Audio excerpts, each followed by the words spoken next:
Hello, everybody. David Shuster here. This has become another horrific week for Republican House Speaker Mike Johnson.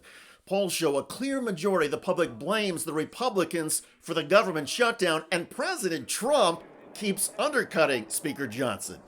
We will show you that in a moment, but first, adding to Johnson's problems, Democrats have unveiled an aggressive new tagline. Well, the Trump administration and Mike Johnson are running a pedophile protection program. That's what they've been doing.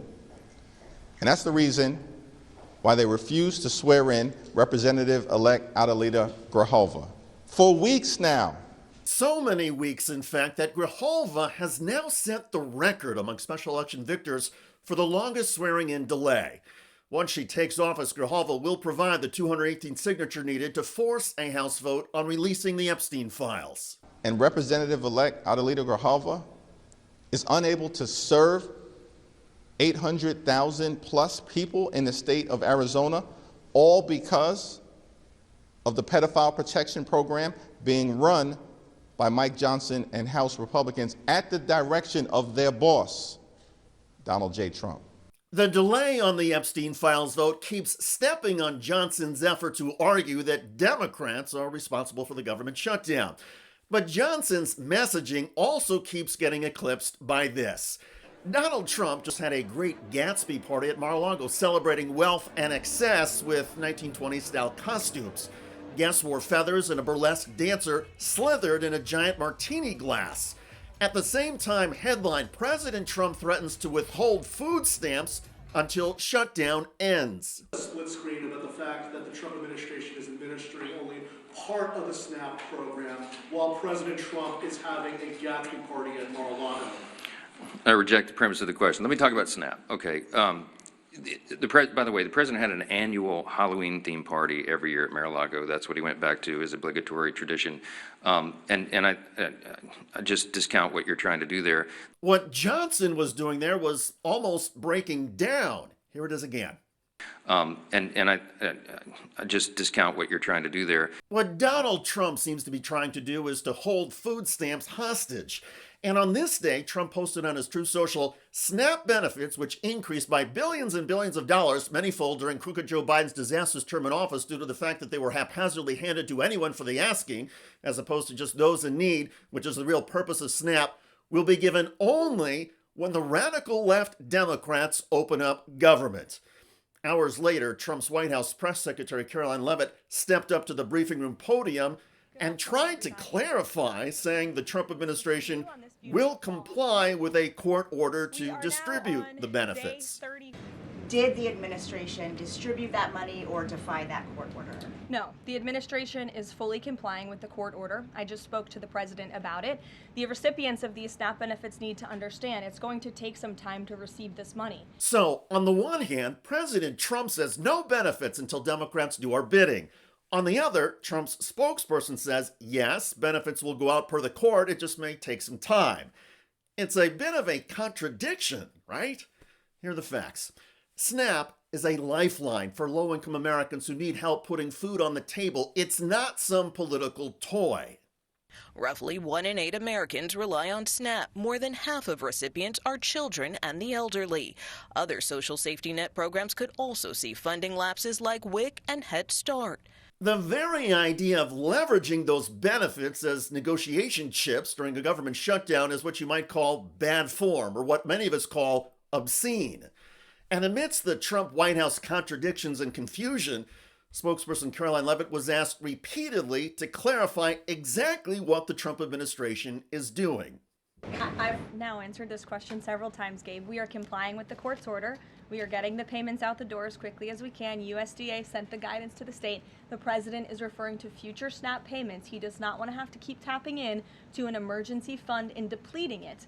In the case of a catastrophe in this country, he wants to have those funds preserved, as they should be.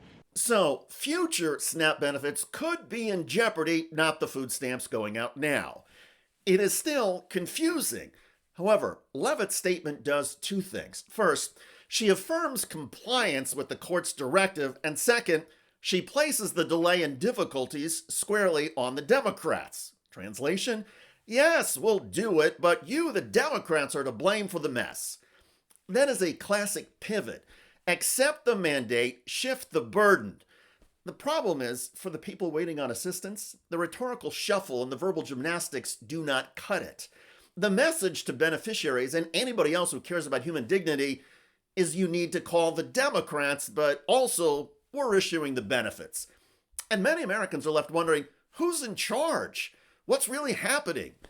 With all of this, what's happening politically for Republican House Speaker Mike Johnson is a nightmare. The GOP messaging is chaotic, confusing, and contradictory. And even members of Donald Trump's cabinet are making Johnson look horrible. During the Speaker's news conference, Johnson was joined by Donald Trump's Agriculture Secretary, and she made a stunning admission about the Republican-led federal government. My message to America is first, the fact that your government is failing you right now. If you are in a position where you can't feed your family and you're relying on that $187 a month for an average family in the SNAP program, that we have failed you. The U.S. government, led by a Republican White House, a Republican Senate, and a Republican House, has failed you. All Speaker Johnson could do in that brief moment of truth was quietly nod and perhaps dream of being somewhere else, anywhere else. Johnson would do himself a favor if he would stop the messaging gymnastics and just do his job. For the sake of people waiting for their benefits, for the dignity of public service, and for the integrity of governance, bring the House back into session, swear in Adelita Grijalva, have that vote on the Epstein files, compromise with Democrats on health care, put the government back to work, and above all, stop the shameless political spin. Speaker Johnson, you are losing. You know it, the polls show it, and the American people deserve better than to be dragged deeper into the ditch that you and Donald Trump keep digging. By the way, Democratic voters just corrected and shamed a Fox News host to her face on live TV. I think it should really be referred to as the Republican't Party, because all they talk about is what they can't do. They can't reopen the government. They can't find a way to feed poor people. Wait a minute. You do understand that they gave a House passed, and you know one of the hardest places on the planet to get something passed is in the House. Republicans really, they control all three branches of government. They own the shutdown. There's no question about it. And as far as immigration goes, I have a friend who is in the process of legally becoming a U.S. citizen. Mm-hmm. He has filed the right paperwork. He has gone to all the appointments. He's done everything he has to do. He is so terrified of being picked up and thrown in detention by ICE that he is basically just going back to Brazil. Yep. That is not where we should be. Check out that video at the link below. It generated a lot of comments on YouTube. One of the most popular is from Happy Banjo, who wrote, "Fox News hates facts and the truth." I hear you. I look forward to reading your comments about House Speaker Mike Johnson getting slammed over the Epstein files and pummeled by the Trump shutdown chaos. I'm David Shuster. Thanks for joining us.